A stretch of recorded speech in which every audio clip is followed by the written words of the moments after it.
Why people nowadays write less books? এখনকার দিনে লোকেরা কম বই লেখে কেন?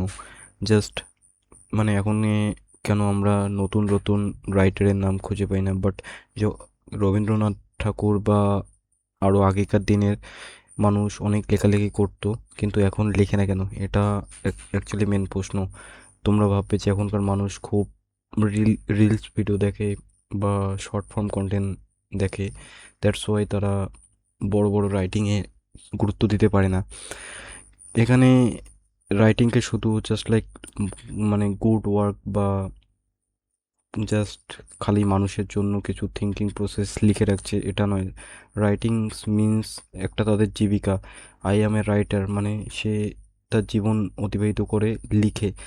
ঠিক তেমনই আগেকার দিনের রাইটারগুলোকে এখন মানুষ নতুন জব হিসেবে পরিবর্তিত করে দিয়েছে। ইউটিউবার, ব্লগার যারা ব্লগ লেখে এবং থিঙ্কার, পডকাস্টার এরকম নতুন নতুন জিনিস এসে রিপ্লেস করে দিয়েছে। তারা অ্যাকচুয়ালি সেম জিনিস, কিন্তু রিপ্লেসমেন্ট হয়ে গেছে। যেমন 1600 এডিতে শেক্সপিয়ার বা ইংলিশ লিটারেচারের যেসব বড় বড় পোয়েট, জন কিট, ড্যানিয়েল, এমন অনেক কিছু নাম আছে, আমার মনে পড়ছে না এই সময়। সেই সব লোকেরা লিখেছিল, তা অ্যাকচুয়ালি তাদের হাতে আর কোনো অপশন ছিল না তাদের ভাবনা চিন্তাকে এক্সপ্রেস করার জন্য। বাট আমাদের কাছে এখন অপশন আছে যে আমাদের থিঙ্কিং প্রসেসগুলোকে ভিডিওর আকারেও আমরা মানুষের কাছে ইউজ করতে পারি। এটা শুধু মানুষের কাছে পৌঁছানোর ব্যাপার না, এখানে নিজের সার্ভাইভালের প্রশ্ন চলে আসে। ধরো 1600 এডিতে শেক্সপিয়ার যেসব প্লে লিখেছিল, ম্যাকবেথ, আরও রোমিও জুলিয়েট, কিং লেয়ার, তারপরে হ্যামলেট, এইসব যেসব লিখেছিল, এইসবগুলি যদি লোকের পছন্দ না হতো অবশ্যই সে লিখতো না, এবং যদি সে লিখতে না পারতো, দ্যাটস ওয়াই তার পথও পরিবর্তিত হয়ে যেত যে আমি এসব আর লিখবো না, আমি এখন নতুন কিছু লিখবো। আস্তে আস্তে মানুষ এটা শুধু যে নোবেল ওয়ার্ক খুব ভালো কাজ, এটা মানে আমি আমি শুধু মানুষের জন্য করতেছি এটা না, এটা এসেও একজন সাধারণ মানুষ। আমি যেমন এখন বসে এই ভিডিওটা বানাচ্ছি, তোমরা ভাববে কিসের জন্য? এখানে আমার সার্ভাইভালেরও একটা কাজ করে। আজকে ধরো কেউ আমাকে দেখছে না, আমি ভাবতেছি ভবিষ্যতেও কোনো দিন আমাকে দেখবে না, এটা নয়। মানুষ অ্যাকচুয়ালি সেম মেন্টালিটির লোক এই পৃথিবীতে থেকেই যায়, সবাই একইভাবে থিঙ্কিং প্রসেস ইউজ করে। আজকে আমি আমার ভয়েস রেকর্ড করতে ভয় পাচ্ছি, এমন অনেক লোক আছে যে তারা ভয়েস রেকর্ড করতে ভয় পাচ্ছে। কেন পাচ্ছে সে নিজেও জানে না।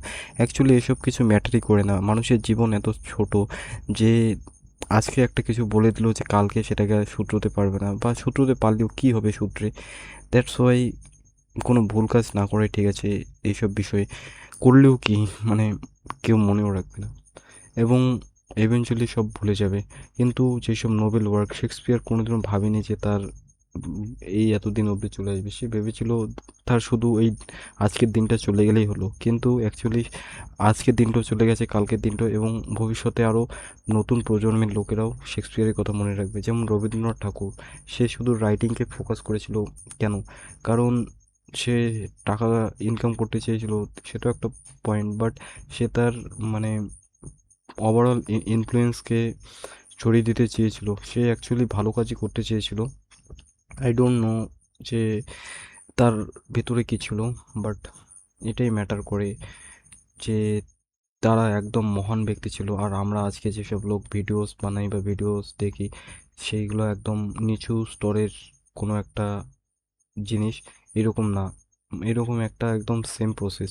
যেমন যখন আস্তে আস্তে 1800 এডিতে যখন মাঝখানের দিকে যখন সিনেমার ব্যাপারটা একটু চলচ্চিত্রের ব্যাপারটা মানুষের কাছে একটু বেরিয়ে আসতে লাগলো, তখন মানুষ সেটাকে বেকার ভেবেছিল। কিন্তু এভেনচুয়ালি এই চলচ্চিত্রটাই পুরো পৃথিবীটাকে ক্যাপচার করে নিয়েছে, এবং আস্তে আস্তে সমস্ত কিছুই পরিবর্তিত হয়ে যাচ্ছে। জাস্ট রিপ্লেসমেন্ট, তাছাড়া আর কিছু নয়। এমন যে একদম নতুন কিছু এরকম না, আস্তে আস্তে সব কিছু পরিবর্তিত হয়েছে। এবং ইভেনচুয়ালি পরিবর্তিত হতেই থাকবে। অ্যান্ড আর কি বলবো, and 2 minutes video and 4 minutes video, that's not the big deal. আমি আগে একটা কি বলে short video YouTube channel video ছাড়তাম, মানে আমার নিজের ছিল, কিন্তু আমি সেটাকে ডিসকন্টিনিউ করে দিয়েছি জাস্ট বিকজ আমাকে ভালো লাগে না। সেটা একদম মাইন্ডলেস থিং। মানে আমি যদি আজকে ভিডিওটা আপলোড করি, দ্যাটস ওয়াই সেখানে ভিউজ চলে আসে, সেটা প্রবলেম নয়। এই ভিউজ জাস্ট খালি একটা নাম্বার, আই নো, সেখানে আর কিছু না। কিন্তু স্যাটিসফ্যাকশনটা ঠিক মতন পাচ্ছিলাম না, তাই জন্য আমি ওই শর্ট ফর্ম কন্টেন্টের চ্যানেলটাকে ডিসকন্টিনিউ করে দিয়েছি। ও ঠিক আছে, ওকে।